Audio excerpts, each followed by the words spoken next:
fire Natasha. That's Donald Trump's order to CNN. Fire Natasha. Throw her out like a dog. That's an exact quote from President Donald Trump on Truth Social. He is fuming mad about CNN reporting on the bogus damage assessment coming out of the Pentagon, or the uncorroborated damage assessment coming out of the Pentagon. The early preliminary and highly disputed damage assessment coming out of the Pentagon. They're reporting on it constantly like it's big news, and Donald Trump is sick and tired of it. That's why he wrote, Natasha Bertrand should be fired from CNN. I watched her for 3 days doing fake news. She should be immediately reprimanded and then thrown out like a dog. I don't think you should be throwing dogs out, by the way. Dogs, they should be, you just like open the door and let them. It doesn't matter. She lied on the laptop from hell story, and now she lied on the nuclear site story, attempting to destroy our Patriot pilots by making them look bad when in fact they did a great job and hit pay dirt. Total obliteration. She should not be allowed to work at fake news CNN. It's people like her who destroyed the reputation of a once great network. Her slant was so obviously negative. Besides, she doesn't have what it takes to be on camera, an on-camera correspondent. Not even close. Fire Natasha. CNN has responded by saying they're not going to fire Natasha. But Donald Trump is sick and tired of the leaks. He is not happy that his very successful, highly successful mission is now being questioned by second-rate fake news networks who seek only to destroy him and undermine him and make him look less effective as a leader than he actually is, because their party has failed to do anything of substance whatsoever. And Donald Trump's got his entire team out battling this story and explaining that what CNN says, the opposite is 100% true. And leading that charge is White House Press Secretary Karoline Leavitt, who let everybody remember, or who helped everybody remember exactly what this report that leaked out was. This was a low-confidence preliminary intelligence assessment. The assessment itself said that it was not corroborated by anyone else in the intelligence community, and it has been disputed by not just the United States, the President, the Secretary of Defense, the Secretary of State, our Joint Chiefs, and our General Kaye, who was incredibly successful in this mission on Saturday night. It was also disputed by both Israel and Iran. And CNN didn't care about that. The DIA themselves have now come out and said, this was a preliminary report, and this CNN story got it completely wrong. But that reporter is a sheep, and she's a mouthpiece for people who don't like Donald Trump. And she only gave the White House an hour to respond. And that's, again, the same playbook we've seen the fake news media play time and time again. But this story has now been debunked widely by not just the United States, but also Iran and Israel as well. It's true. It's true. The Iranian foreign minister was on television saying, yeah, we can't make nuclear weapons. We don't have any centrifuges. Everything's been basically destroyed. Iran and their nuclear assessment have come in, and Israel and their nuclear assessment have also come in and said, yeah, this thing was totally obliterated. And as Karoline Leavitt pointed out, there are multiple factions in our own government: the Department of Justice, the Joint Chiefs of Staff, the Secretary of State, the Secretary of Defense, the Secretary of War, as Donald Trump likes to call him. All of these people have now released statements saying that this early report was unsubstantiated. And of course, the DIA has as well. Karoline Leavitt then let in again on the leakers from the administration who sent this report to CNN in the first place and said, this won't be tolerated. I am told by the FBI the leak already is being investigated, and it absolutely should be, because this was a top secret intelligence analysis that very few people in the United States government had access to see. And so I understand the FBI and the Department of Justice are already on this, as they should be. Yeah, and that is something that hopefully we'll get to the bottom of. U.S. Attorney Blanche, I forget his first name, he was on with Laura Ingraham, and he explained, yes, this is 100% a highly criminal act, and we're not going to treat this the way Joe Biden treated leakers. We're going to treat this the way Donald Trump treats leakers. Donald Trump does not treat leakers lightly.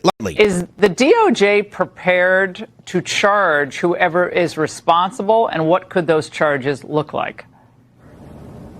I mean, absolutely. Of course we're ready. I mean, just think for a moment. During the last administration, the Attorney General issued a memorandum that didn't allow the Department of Justice to investigate leakers without some insane level of a high level of finding that you would have to do first. We reversed that. The Attorney General Bondi reversed that over a month ago, and it's precisely for this kind of conduct, where you have some deep state intelligence personnel, not based on the facts, not based on the truth, but based on something that they want an agenda that they have to thwart President Trump.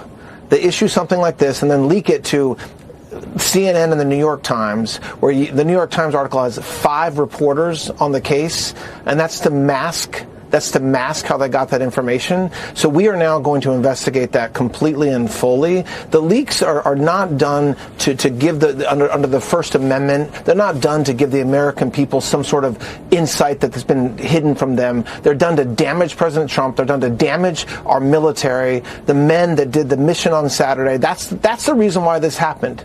Not because of the truth. And so you better believe, and the American people better know for sure, that this is exactly the type of conduct that we will investigate fully. Todd Blanche, by the way, is the name of the U.S. Deputy Attorney General, and he's absolutely right. This was not some kind of important information that the American people needed to know. This was misinformation. This was not something that was a scandal that they were trying to uncover. They just simply got a report that they thought would be damaging to Donald Trump and his credibility and our American military men and women and the pilots, the brave pilots who risked their lives to go out and do the damage to nuclear sites. And they gave it to one of the least credible reporters ever, a woman who already tried to persuade America that the Hunter Biden laptop, which was 100% accurate and true and legitimate, she tried to persuade the entire world that the Hunter Biden laptop was Russian disinformation. Now she's trying to tell the entire world that this battle assessment, this preliminary battle assessment, is something that is truthful, when really the opposite has come to light. Again, from the president, the Department of Justice, the Department of State, Iran, and Israel as well.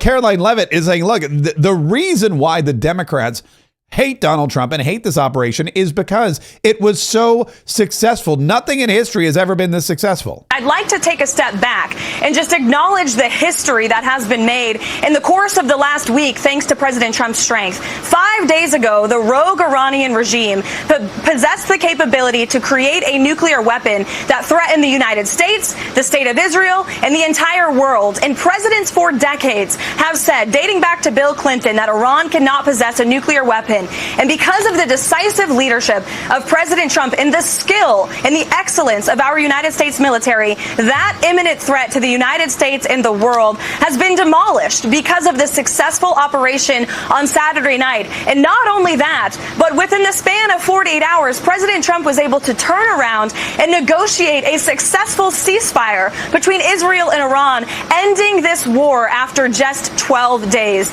No other president in history could have ever dreamed of such a success, and that's exactly why the fake news media is now trying to demean and undermine the president. And we've seen this playbook be run before. You have hostile actors within the intelligence community who illegally leak bits and pieces of an intelligence assessment to push a fake news narrative. And that's what the CNN story was yesterday. And it's not a coincidence that it was written by the exact same CNN reporter who wrote the original story, falsely alleging that the Hunter Biden laptop was Russian disinformation. The American public are smarter than this, and they should know the truth. President Trump completely and totally obliterated the capability of Iran to produce a nuclear weapon, and the world is safer today because of his historic... Thank you very much. And Steve Witkoff, I mean, yesterday he said it best. He said, look, the proof is in the pudding. Iran came to the table and signed a ceasefire agreement, and there's no more shooting. And if there were still nuclear capabilities, or if Iran had the ability to rebuild their nuclear projects and their nuclear facilities, then you wouldn't have that. They wouldn't have come to the table and agreed to a ceasefire if they could still create nuclear weapons and enrich uranium. That just doesn't happen. If they thought they still had the opportunity to wipe Israel off the map and bring death to America, then they wouldn't be signing any kind of ceasefire. They wouldn't be calling for peace, and they wouldn't stop fighting with their arch nemesis, the state of Israel. So Witkoff, who is the special envoy to the Middle East, knows exactly what's going on behind the scenes. And also he said, look, this was planned. to be a direct and powerful and massive strike. We never at all wanted a forever war, and we took very important steps, very solid steps to make sure that didn't happen. Look, we achieved our objectives, so did the Israelis. That's why the president was able to announce a ceasefire deal and get the parties to agree to the ceasefire. And so we were never going to have a forever war here. It was always going to be an incisive strike, and once we achieved our objectives, it was going to be over, and sure enough, it is. And not many people have the capability to do that. President Trump does. And it had another objective, which was to bring peace to the region. And Steve Witkoff is saying that there's an announcement coming out soon that bolsters the success of this mission, which is bringing peace to the region as more countries race to now join Donald Trump's Abraham Accords. One of the president's key objectives is that the Abraham Accords be expanded, that more countries come into it, and we are working on that on my team and in coordination with the Secretary of State and the entire State Department. And we think we're going to have some pretty big announcements on countries that are now coming into the Abraham Peace Accords. And we're hoping for normalization across an array of countries that maybe people would have never contemplated would come in. So we're excited for that prospect. That will also be a stabilizer in the Middle East. And that also probably will put Donald Trump at the forefront for winning the Nobel Peace Prize. We would imagine, of course, that Nobel Peace Prize committee, they're pretty partisan as well, and they may not realize that that Donald Trump is one of the premier peacemakers of our time. Back to the battle on the home front, the great big beautiful bill, or the one big beautiful bill, as Donald Trump has called it, and that is, as it is officially named in the Congress, is still being debated. And there are some senators who still want some changes made. There are still some senators that would like some adjustments. They want some things taken out. They want some things put in. Donald Trump pushing very hard for that July 4th deadline so that we can get rolling. Donald Trump pushing for the July 4th deadline so that everybody who benefits from this bill can benefit from this bill ASAP. Again, we have midterm elections in 2026, and he wants the economy to be rip-roaring by then. He wants the economy to be in a place where every American is taking full advantage of it, making as much money as possible, saving as much money on their taxes, and able to really, truly chase and capture that American dream. And that requires fast action. July 4th is the deadline he set forth, and that's what they're all working toward. And Steve Mirren was on one of these shows talking about the great, big, beautiful bill and how effective it will be. Not only once it's passed, but if for some reason it doesn't pass, how detrimental and destructive it would be to the United States of America and our economy. I'm confident for a couple of reasons. One, if we don't do it, it's going to be a disaster. It'll be the biggest tax hike in history, a $4 trillion tax hike on American workers, American families, American businesses. It'll plunge the economy into recession, and it'll be a bad outcome for everybody. There's nobody who will escape that. It'll be a disaster, right? So there's absolutely an imperative to get it over the line. On the other hand, if you do get it over the line, it creates so many incentives for better economic growth, right? The incentives in this bill for better investment from companies, building factories, building new work sites, investing in equipment, hiring new workers are so strong. The tax rewards for American families, American workers, things like no tax on overtime, no tax on tips, tax relief on seniors. These are very powerful in generating economic growth. And if the bill passes, growth will be about 4.6 to 4.9% higher over the next 4 years, a little bit more than 1% a year relative to not passing. So the incentives are really in favor of passing the bill. And it's a great sales pitch. It's a great sales pitch. There's so many incentives. Our economy will be bolstered. Everyone will be great and much better off if the bill passes. And if it doesn't, devastation for everyone. I'm going to be honest with you. I would sign on for that as well. Mike Falconer, who's the Deputy Treasury Secretary, he also explained, look, this is a dire situation. We are not going to fail because we cannot fail, because failure again would be, well, economic devastation across the board. We know full well failure is not an option. We are going to get this bill done because we are not going to have a $4.5 trillion tax increase at the end of this year, and we are not going to default on our debt. We always need to remember this reconciliation bill contains an extension of the debt ceiling, and we at Treasury have already told Congress that you need to get this done before you go on your August recess. So we anticipate that we are going to continue to work 24/7, as the president has said. We'll lock people in a room and get it done. But we continue to believe that we are going to have a breakthrough very shortly, so that we keep on track for our July 4th timeframe for the president signing this. Nobody goes on vacation. No vacations. Everybody stays. Everybody works. Everybody gets this done because the one big beautiful bill has to go through. And one of the biggest concerns, of course, with the one big beautiful bill is that it doesn't cut enough spending and that it doesn't offset its own cost. And that is something that Donald Trump and his administration and his advisors have addressed repeatedly.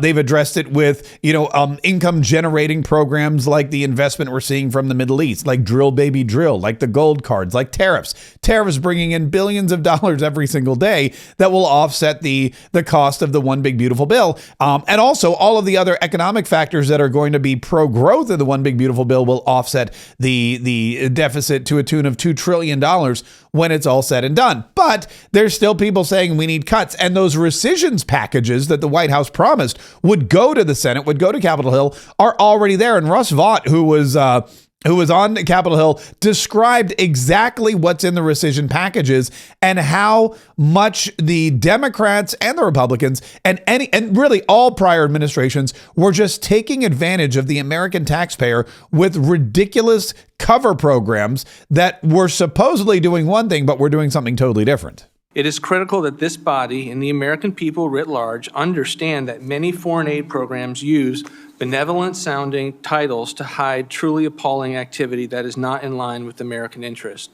For example, under the guise of so-called preventative care within PEPFAR program, Americans have been funding the following: $5.5 million to LGBTQ advocacy in Uganda, $800,000 for transgender people, sex workers, and their clients in Nepal, $3.6 for LGBTQ activism, free training in pastry cooking, psychosocial counseling, a cyber cafe, and the dance focus groups for male prostitutes in Haiti, and $1.1 million to produce Gender Transformation in Diverse Social and Behavior Change report, which advocates, again, quote, gender blindness. Most Americans would be shocked and appalled to learn that their tax dollars, money they thought was going to medical care, was actually going to far-left activism, population control, and sex workers. To be clear, no life-saving treatment will be impacted by this rescissions package. Anyone currently receiving life-saving treatment will continue to receive that treatment. I'm going to be honest with you, I'm not shocked at all that our money was going for any of those things, because that's exactly what I believe the government was spending our money on. And now that Donald Trump is back, and now that Doge has done its job, and now that they're voting on rescissions packages, I'm glad to see that it won't be. There is so much more to cover, of course, as we head toward the deadline, as we battle for the one big beautiful bill. There's a lot going on, and, well, very little time to talk about all of it. But we do have a second daily podcast. Mark Kaye Saves the Republic. It's a live 1-hour live stream podcast at 1 p.m. Eastern Time. You can watch us live, or if you prefer to listen at your leisure, you can do that too. Go to any podcasting platform, the one you're listening to right now, perhaps, or another one. Search Mark Kaye Saves the Republic. Download, listen, and enjoy.